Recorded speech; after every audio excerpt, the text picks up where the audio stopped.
मैं जयराम कुमार महतो। मैं जयराम कुमार महतो जे कि विधानसभा कर सदस्य बाछायल गेल है।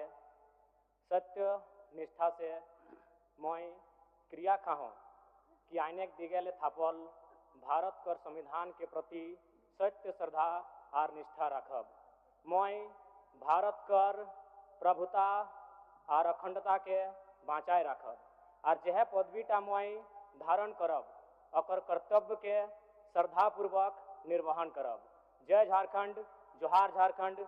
झारखंड के तमाम शहीदों को हुल जोहार। जोहार बूढ़ा बाबा, जोहार महामाई।